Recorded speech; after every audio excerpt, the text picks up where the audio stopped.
निर्णय पर क्लिक करने के बाद आपको यहाँ पे फोटो सिग्नेचर अपलोड करने को बोला जाएगा। तो फोटो यहाँ पे जो होगी आपको 100 KB से कम होनी चाहिए और सिग्नेचर भी 100 KB से कम। चलिए अपलोड करके हम आपको नेक्स्ट बताते हैं। फोटो सिग्नेचर अपलोड होने के बाद यहाँ पे आपको शास्त्री सेमेस्टर सिलेक्ट करनी है। उसके बाद यहाँ पे MGC में आपको सब्जेक्ट सिलेक्ट करना है जो भी हो। जैसे हम यहाँ पे सब्जेक्ट है मेरा साहित्य है, वो सिलेक्ट करना है। उसके बाद MIC में आपको यहाँ पे नवव्याकरण है मेरा, तो वो सिलेक्ट कर लेते हैं।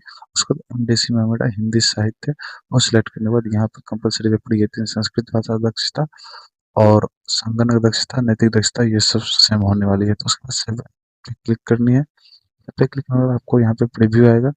प्रीव्यू आप सब कुछ यहाँ पे मिला लें, इस प्रकार से होने वाली है ये। उसके बाद प्रीव्यू होने के बाद आप इसको यहाँ पे I confirm the above form and documentation, इस पर उसके बाद कंफर्म फॉर पेमेंट पे क्लिक करना है। कंफर्म फॉर पेमेंट पे क्लिक करने के बाद आपके पास पेमेंट करके स्लिप जनरेट होकर आ जाएगा। आशा करते हैं आप लोग को वीडियो अच्छा लगे, वीडियो को शेयर करें, लाइक करें। मिलते हैं नेक्स्ट वीडियो में, तब तक के लिए धन्यवाद। जय हिंद।